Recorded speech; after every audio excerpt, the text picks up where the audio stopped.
press and media, faculty members, my dear student friends, good morning all.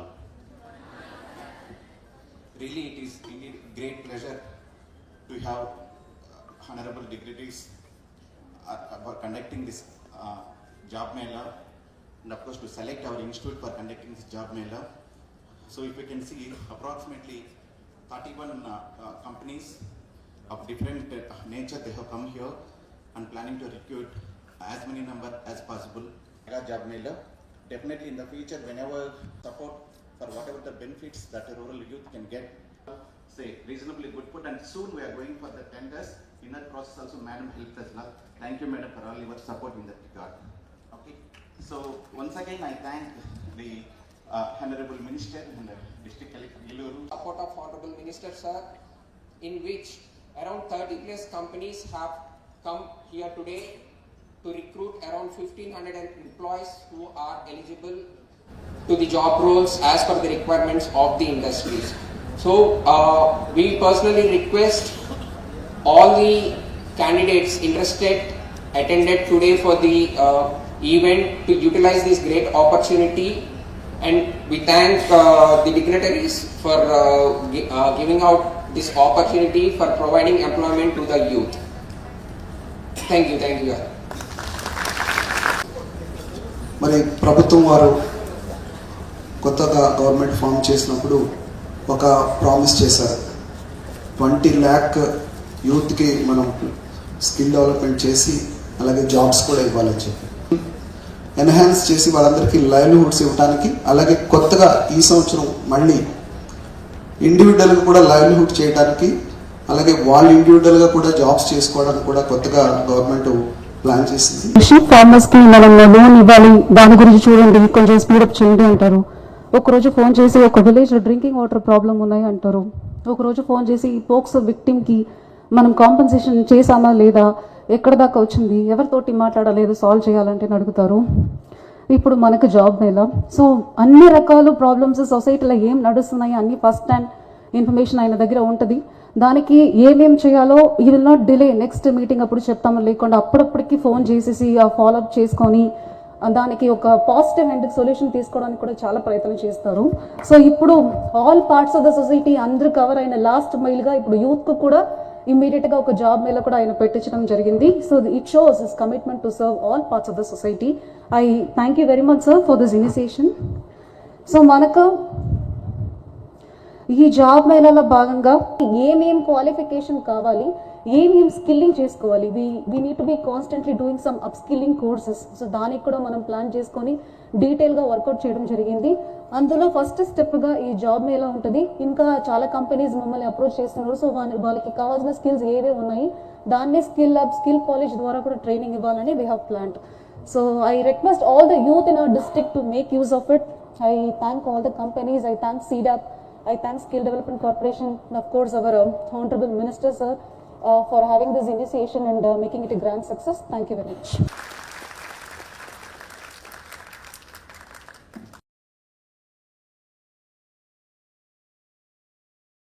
అందరికీ నమస్కారం. ఈ mega job మేళాకి ముఖ్య అతిథిగా విచ్చేసిన మన జిల్లా కలెక్టర్ గారికి, ఈ కార్యక్రమాన్ని అద్భుతంగా నిర్వహిస్తున్న IIIT సిబ్బందికి, పర్టికులర్గా డైరెక్టర్ గారికి, అదేవిధంగా అడ్మినిస్ట్రేటివ్ ఆఫీసర్ గారికి, PD స్కిల్ డెవలప్మెంట్, మన కొత్తగా వచ్చిన సబ్ కలెక్టర్ గారికి, మన DSP గారికి, ఇక్కడికి విచ్చేసిన సోదర సోదరీమణులకు, ప్రత్యేకంగా యువకులకి అందరికీ నా హృదయపూర్వక నమస్కారాలు. అన్నిటికంటే ముఖ్యమైనది, ఎంతో పేరుగాంచిన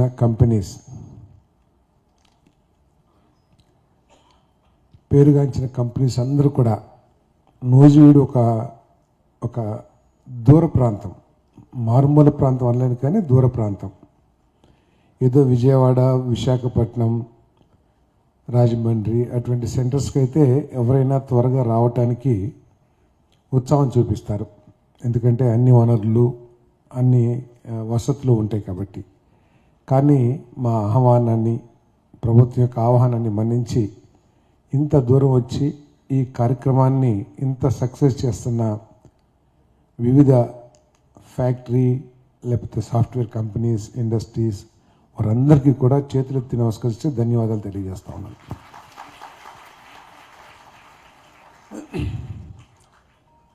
అందరూ కూడా చెప్పారు, అందరూ రిక్వైర్మెంట్ ఏంటనేది. మనం ఒకటి గమనించాలి, ప్రభుత్వం అంటే ప్రజల ఆకాంక్షల్ని తీర్చేదే ప్రభుత్వం. ప్రజల ఆలోచనల్ని గమనించి జాగ్రత్తగా వ్యవహరించేదే ప్రభుత్వం అనేది నా వ్యక్తిగత అభిప్రాయం. గత ప్రభుత్వం దాదాపు 2,70,000 కోట్ల రూపాయలు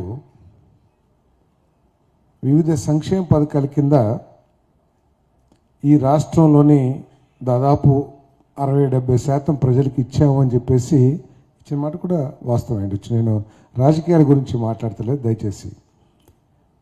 ఇచ్చారని చెప్పేసి గత ప్రభుత్వం చెప్తా ఉంది. ప్రతి ఒక్కరికి కూడా సంక్షేమ కార్యక్రమాలు అందినాయి. ఒకరికి ₹1,00,000, వాళ్ళకి ₹2,00,000, లేకపోతే ఒకరికి ఇంకెక్కువ తక్కువ రకరకాలుగా అందినాయి. పిల్లలకి ఫీజు రింబర్స్మెంట్ అటువంటివన్నీ కూడా ఇచ్చారని. కానీ గత ఎన్నికల్లో చరిత్రలో ఎన్నడూ లేని రిజల్ట్స్ ఇచ్చిన ప్రజల ఆకాంక్షలు ఏమిటో మనందరం కూడా అర్థం చేసుకోవాల్సిన అవసరం ఉంది.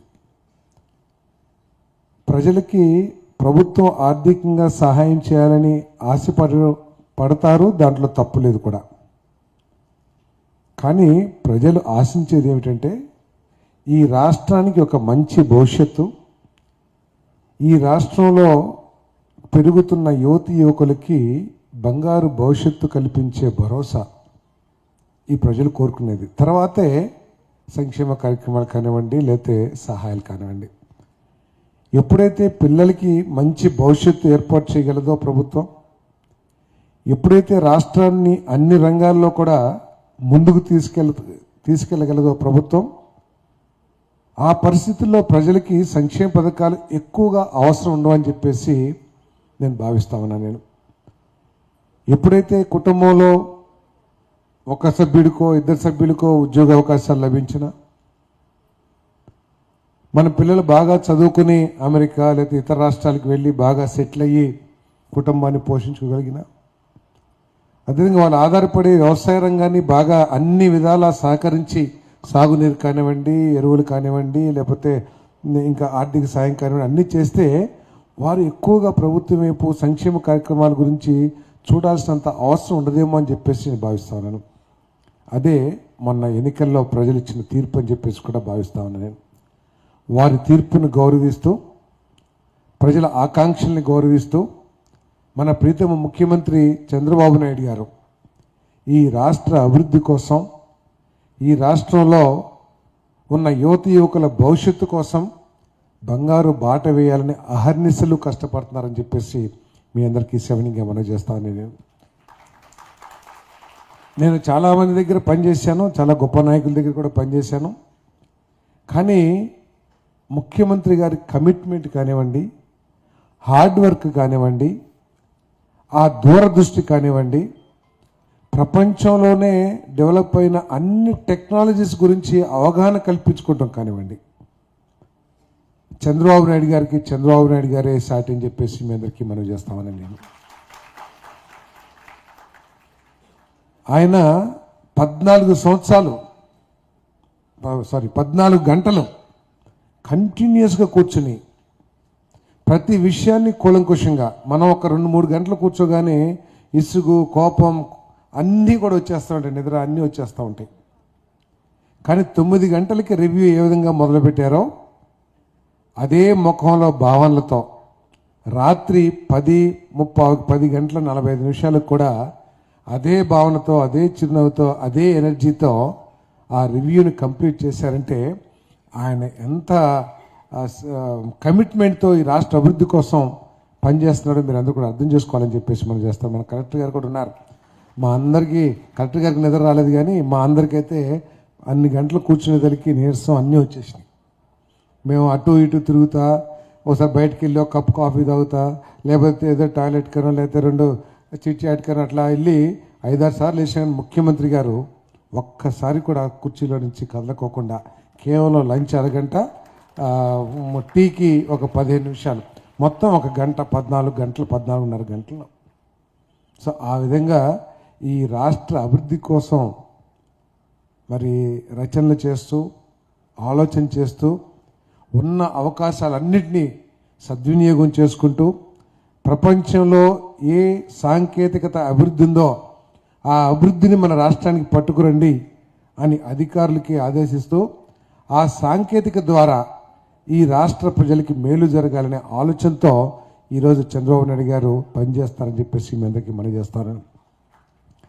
ఆయన ఎడ్యుకేషన్ దగ్గర నుంచి, స్కిల్ డెవలప్మెంట్ దగ్గర నుంచి, ఉపాధి అవకాశాల వరకు కూడా వినూత్నంగా ఆలోచిస్తూ ఈ రాష్ట్రాన్ని ముందుకు తీసుకెళ్ళని ఆలోచన చేస్తానని చెప్పేసి మనం చేస్తాను. ఎడ్యుకేషన్ పరంగా కూడా మన ప్రీతమ హెచ్ఆర్డి మినిస్టర్ గారు లోకేష్ గారు కూడా తండ్రికి తగ్గ తనయుడిలాగా ఆయన కూడా ఈ రాష్ట్ర అభివృద్ధి కోసం సాంకేతికంగా కానివ్వండి, లేకపోతే ఇన్వెస్ట్మెంట్ ఇన్వైట్ చేయడానికి కానివ్వండి, ఆయన కూడా అహర్నిశలు కృషి చేస్తూ ఈ రాష్ట్ర యువకులకి మంచి భవిష్యత్తు కల్పించాలని చెప్పేసి ఒక ఆలోచన చేస్తారు. ఎడ్యుకేషన్ కూడా నిన్ననే ఆఖరికి ఇంటర్మీడియట్ వాళ్ళకు కూడా భోజన సదుపాయాలు ఏర్పాటు చేయాలి. గవర్నమెంట్ కాలేజెస్లో పేదవాళ్ళు చదువుకుంటారు, పేదవాళ్ళు వారి ఆర్థిక పరిస్థితుల మూలంగా మరి చదువు మానేయటమో, లేకపోతే పాస్ పర్సంటేజ్ పెరగకపోవటమో, రకరకాల సమస్యలు ఉన్నాయి.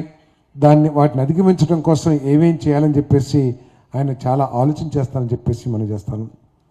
ఏదైతే ప్రైవేట్ కాలేజెస్లో నారాయణ, చైతన్య, లేకపోతే భాష్యం వాళ్ళు ఏ విధంగా అయితే 10th క్లాస్ నుంచే భవిష్యత్ కాంపిటేటివ్ ఎగ్జామ్స్ గురించి ఏ విధంగా మెటీరియల్స్ ఇచ్చి, కోచింగ్ ఇచ్చి, రకరకాలుగా ఏ విధంగా వాళ్ళ స్టూడెంట్స్ని తీర్చిదిద్దుతారో, వాళ్ళకి ధీటుగా మన గవర్నమెంట్ స్కూల్స్, మన రెసిడెన్షియల్ స్కూల్స్, ఈ BC schools, SC schools, social welfare schools, ఈ స్టూడెంట్స్ కూడా వాళ్ళకి ధీటుగా తయారవ్వాలి కాంపిటేటివ్ ఎగ్జామ్స్కి అని చెప్పేసి మరి ఈ సంవత్సరం నుంచి, వచ్చే అకాడమిక్ ఇయర్ నుంచి వాళ్ళకి కావాల్సిన మెటీరియల్ అంతా కూడా, కాంపిటేటివ్ ఎగ్జామ్స్కి కావాల్సిన మెటీరియల్ అంతా కూడా, ఫిజిక్స్ కానివ్వండి, సైన్స్ కానివ్వండి, మ్యాథ్స్ కానివ్వండి, వాటికి అదేవిధంగా స్పెషల్ టీచింగ్ ఫ్యాకల్టీని పెట్టి వాళ్ళందరికీ కూడా కోచింగ్ ఇచ్చే కార్యక్రమం కానివ్వండి. అంటే నారాయణ ప్రైవేట్ కాన్వెంట్ కాలేజెస్లో, కార్పొరేట్ స్కూల్స్లో ఏ విధంగా అయితే చేస్తారో ఆ విధంగా మన పేద విద్యార్థులకు కూడా, ఎందుకంటే గవర్నమెంట్ స్కూల్స్లో ఎక్కువగా పేద విద్యార్థులు చదువుకుంటూ ఉంటారు. సో వాళ్ళందరికీ కూడా ఆ వసతులు గవర్నమెంట్ ఖర్చుతో చేయాలని చెప్పేసి మరొక పెద్ద యజ్ఞం చేస్తున్నారు లోకేష్ గారు అని చెప్పేసి మీ అందరికీ మనం చేస్తాను. ఎన్ని కోట్లు ఖర్చు అయినా పర్లేదు, మన పిల్లలకి మంచి విజ్ఞానం కల్పించాలని చెప్పేసి చంద్రబాబు నాయుడు గారు కూడా చెప్తున్నారు. మన విద్యలో మార్పు ఉండాలి. ఇదేదో మోసా విద్య కాకుండా చిన్నప్పటి నుంచి కూడా అంగన్వాడీ స్కూల్ దగ్గర నుంచి, అంగన్వాడీ స్కూల్కి, తర్వాత ప్రైమరీ స్కూల్కి, హై స్కూల్కి, ఇంటర్మీడియట్కి ఇంటిగ్రేట్ చేసుకుంటూ చిన్నప్పటి నుంచే మనం, ఎందుకంటే మనం చూస్తూ ఉంటాం లక్షాధికారులు, కోటేశ్వరులు పిల్లలు చిన్నప్పటి నుంచే రకరకాలుగా వైజ్ఞానికంగా అభివృద్ధి చెందడానికి చిన్న చిన్న మాటలతో, చిన్న చిన్న టెక్నిక్స్తో వాళ్ళు ఏ విధంగా భవిష్యత్తుకు తయారు చేస్తారో మనందరం చూసాం. అటువంటి విద్యను ఇవ్వాలని మన లోకేష్ గారు ప్రయత్నం చేస్తున్న విషయాన్ని కూడా మీ దృష్టికి తీసుకొస్తా ఉన్నాం. అదేవిధంగా ప్రత్యేకంగా చంద్రబాబు నాయుడు గారు ఈ రాష్ట్రంలో స్కిల్స్ డెవలప్ చేయాలి. అందరం మనం చదువుకుంటాం, IIIT తెలియదు, కానీ మనం ఇంజనీరింగ్ చదివినా, ఇంటర్మీడియట్ చదివినా, గ్రాడ్యుయేట్ చదివినా అవేవి కూడా ఇండస్ట్రియలిస్టుల రిక్వైర్మెంట్కి కానివ్వండి, ఉపాధి కల్పించే సంస్థల అవసరాలకు తగ్గట్టు మన చదువులు లేవనేది ఒక అభిప్రాయం ఉంది ప్రజల్లో. కారణం ఏంటంటే మనం ఇంజనీరింగ్ చదువుతాం, ఏదో మన దగ్గర ఉన్న ల్యాబ్స్ లేకపోతే వర్క్షాప్స్ అవి చేసుకుని బయటకు వెళ్తాం. ఇవన్నీ కూడా ఈ ఫ్యాకల్టీ కానీ లేకపోతే ఈ కరికులం కానీ ఎప్పుడో డిజైన్ చేసి పడింది, అప్పుడప్పుడు డెవలప్ అవుతుండొచ్చు. కానీ ప్రజెంట్ ఇండస్ట్రీకి, ప్రజెంట్ సాఫ్ట్వేర్ కంపెనీస్కి తగిన విధంగా స్కిల్స్ మన విద్యార్థుల దగ్గర లేవనేది కొంత అభిప్రాయం ఉంది. దానికోసమని ముఖ్యమంత్రి గారు ప్రత్యేకంగా ఈ స్కిల్ డెవలప్మెంట్ చేయాలని చెప్పేసి చాలా కృషి చేస్తానని చెప్పేసి మనం చేస్తాను. స్కిల్ సెన్సెస్ ఏ విధంగా అయితే జనాభా ఇన్ని సంవత్సరాల సెన్సస్ అంటే మనకు గుర్తుకొచ్చేది ఏంటంటే కేవలం ఎంతమంది మగవాళ్ళు ఉన్నారు, ఎంతమంది ఆడవాళ్ళు ఉన్నారు, లేకపోతే ఎంతమంది యానిమల్స్ ఉన్నాయి, ఎన్ని యానిమల్స్ ఉన్నాయి, ఈ విధంగా సెన్సస్ తీసుకునేవాళ్ళం. ఇది ప్రభుత్వ బడ్జెట్ని ఎలకేషన్ చేయడం కోసం. కానీ ఈరోజు మొట్టమొదటిగా దేశంలో ఎక్కడ లేని విధంగా స్కిల్ సెన్సెస్, ఏ ఇంట్లో ఎవరికి ఎటువంటి స్కిల్స్ ఉన్నాయి, దాని ద్వారా ఎటువంటి అభివృద్ధి కార్యక్రమాలు, ఎటువంటి ఇండస్ట్రీస్ని ఆ ప్రాంతానికి తీసుకురావచ్చు. ఒకవేళ స్కిల్స్ లేకపోతే మనం ఎటువంటి స్కిల్స్ని వారికి నేర్పించాలి. స్కిల్ హబ్ ప్రతి నియోజకవర్గానికి కూడా ఒక స్కిల్ కాలేజ్, స్కిల్ హబ్ ఒకటి పెట్టాలి. స్కిల్ హబ్స్ ప్రతి నియోజకవర్గంలో కూడా, నూజివీడులో ఒక స్కిల్ హబ్, అదేవిధంగా చింతలపూడిలో ఒక స్కిల్ హబ్, రాష్ట్రంలో 175 నియోజకవర్గాల్లో 175 స్కిల్ హబ్స్ ఏర్పాటు చేయాలని చెప్పేసి మరి ముఖ్యమంత్రి గారు ఆలోచన చేస్తారని చెప్పేసి మనం చేస్తాను. దీనివల్ల ఏమవుతుందంటే ప్రపంచవ్యాప్తంగా ఉన్న సాఫ్ట్వేర్ కంపెనీలు కానివ్వండి, ఐటీ కంపెనీలు కానివ్వండి, లేకపోతే మ్యానుఫ్యాక్చరింగ్ కంపెనీస్ కానివ్వండి, సర్వీస్ సెక్టర్ కానివ్వండి, లేకపోతే ఏదైనా సరే అందరూ కూడా మన రాష్ట్రం వైపు తప్పకుండా తిరిగి చూడాల్సిన అవసరం ఏర్పడుతుందని చెప్పేసి మీ అందరికీ మనం చేస్తాను. నేను మొన్ననే ఒక ఏఐ ఎక్స్పర్ట్ మన కాలేజీకి వచ్చారు, ట్రిపుల్-ఐటీకి. ఆయన చెప్తుంటే నేను చాలా గర్వంగా ఫీల్ అయ్యాను. నేను ఆయన అంటే ఎంతవరకు కరెక్టో నాకు తెలియదు, కానీ ఏఐ సెక్టర్లో ఆయన టాప్ 10 పీపుల్లో ఒక అతను అని చెప్పేసి చెప్పారు. పవన్ ఏదో ప్రణవ్ ఏదో పేరుంది, ప్రణవ్. ఆయన టాప్ 10-15 మెంబర్స్లో ఆయన ఆయన అమెరికాలో ఒక పెద్ద కంపెనీలో ఆయన మంచి సీనియర్ పోస్ట్లో ఉన్నారు. ఆయన ఒక సందర్భంలో ఇక్కడికి వచ్చారు. ఆయన తర్వాత నాకు చెప్పారు, సారథి గారు, you have diamonds in your triple-IT college. I must appreciate the faculty. అంత బాగా వాళ్ళని తయారు, ఎందుకంటే ఈ ట్రిపుల్-ఐటీలో ఉన్న వాళ్ళందరూ కూడా ఎక్కువగా గ్రామీణ ప్రాంతం నుంచి వచ్చిన స్టూడెంట్స్, గవర్నమెంట్ స్కూల్స్ నుంచి వచ్చిన స్టూడెంట్స్, ఎక్కువగా పేద కుటుంబాల నుంచి వచ్చిన స్టూడెంట్స్. డైమండ్స్ని తయారు చేసింది ఈ ట్రిపుల్-ఐటీ కాలేజ్ అని చెప్పారు. వాళ్ళు వెంటనే 23 మందికి కొంత ఉపాధి అవకాశాలు కూడా కల్పించి ఒక ఇంక్యుబేషన్ సెంటర్ కూడా ఇక్కడ స్థాపించడం జరిగింది. సో అటువంటి స్కిల్స్ని కనుక మనం చేసినట్లయితే మన యువకులకి ఒక మంచి భవిష్యత్తు ఉంటుందని చెప్పేసి స్కిల్ హబ్స్ ఏర్పాటు చేసి వాళ్ళకి ఉద్యోగ అవకాశాలు కల్పించాలని చెప్పేసి మనం చూశారు. సరే, స్కిల్స్ తయారు చేసిన తర్వాత నా పని అయిపోయిందని చెప్పేసి చంద్రబాబు నాయుడు గారు ఏమి కామ్గా కూర్చోలా.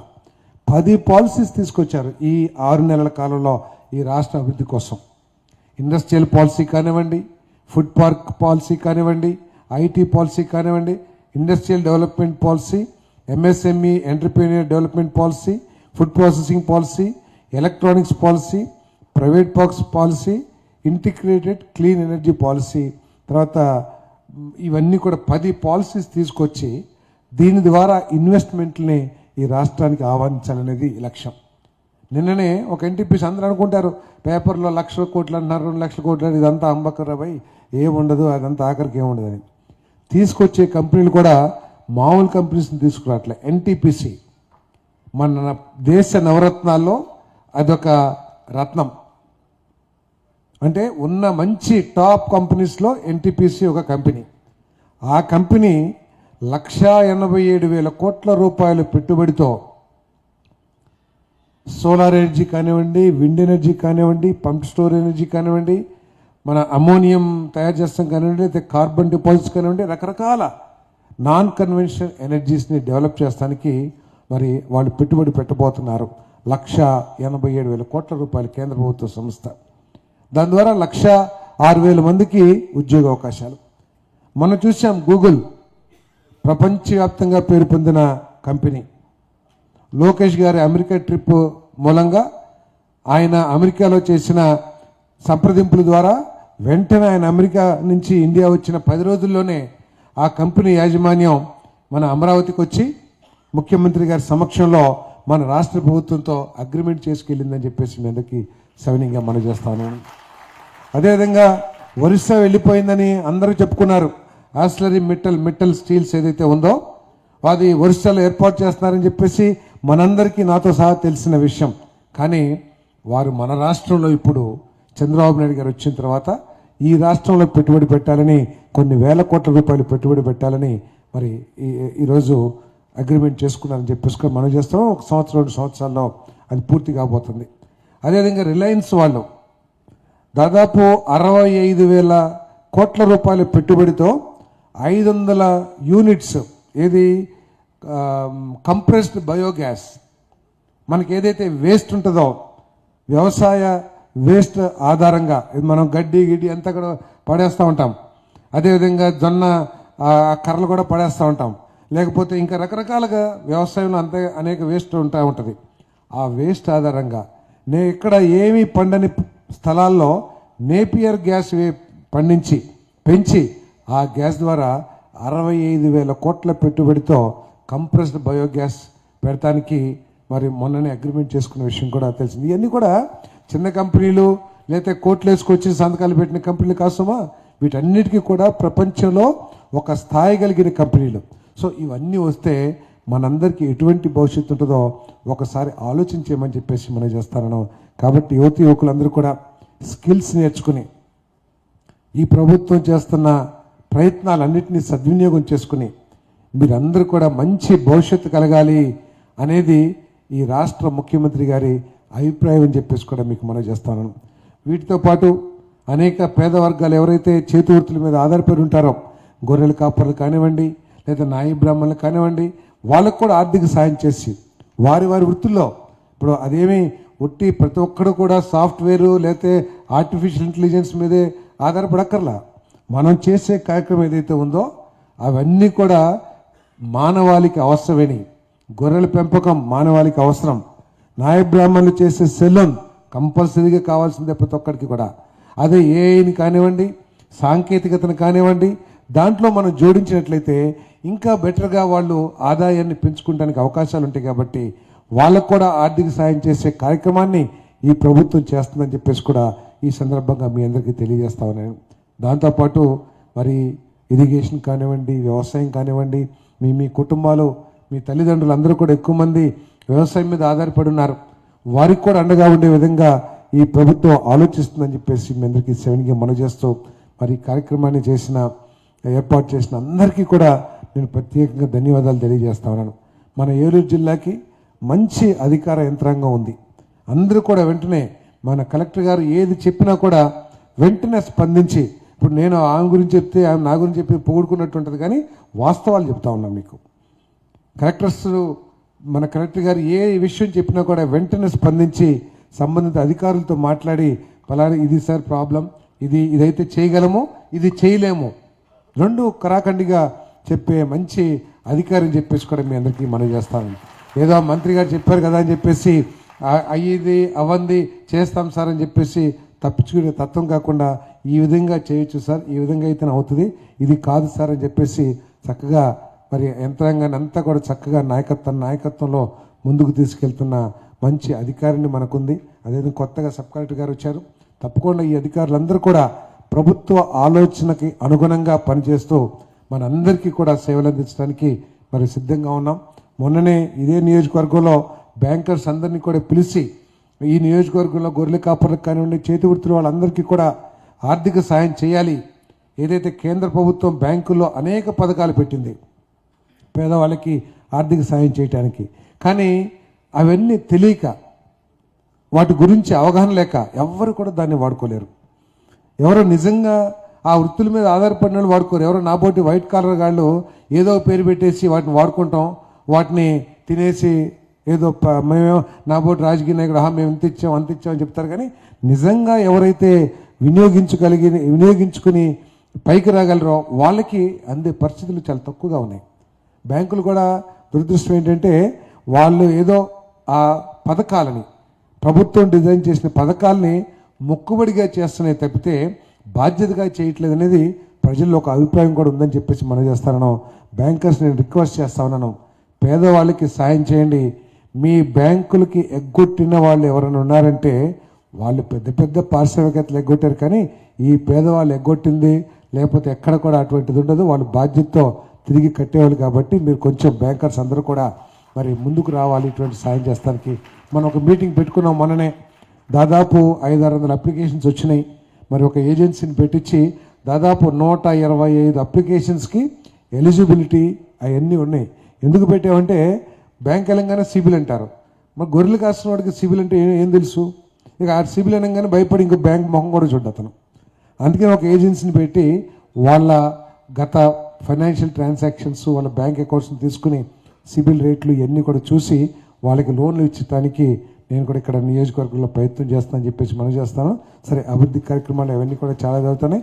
ఈ మెగా జాబ్ మేళాను ఉపయోగించుకొని మంచి అవకాశాలు పొంది జీవితంలో పైకి వచ్చి మీ కుటుంబాలందరినీ కూడా సంతోషంగా ముందుకు తీసుకెళ్లాలని కోరుకుంటూ, దీంట్లో రాని వాళ్ళు ఎవరు కూడా నిరుత్సాహపడక్కర్లేదు. తప్పుకోకుండా అవసరాలు చాలా ఉన్నాయి. మన రాష్ట్రానికి చాలా పరిశ్రమలు రాబోతూ ఉన్నాయి. అందరికీ అవకాశాలు లభిస్తాయి. ఏదైనా స్కిల్స్ తక్కువ ఉంటే మీ స్కిల్స్ని డెవలప్ చేయడానికి ప్రభుత్వం ఎప్పుడు కూడా ముందుంటుందని చెప్పేసి మీకు మనవి చేస్తూ, మరి మరొక్కసారి ఆ ఇండస్ట్రీస్ అందరికీ కూడా ఎవరెవరైతే వచ్చి ఈరోజు ఉద్యోగ అవకాశాలు కల్పిస్తారో వారందరికీ మరొక్కసారి ధన్యవాదాలు తెలుపుతూ, ఈ కార్యక్రమాన్ని ఏర్పాటు చేసిన అందరికీ ధన్యవాదాలు తెలియజేస్తూ సెలవు తీసుకుంటాం. Now I'd like to invite our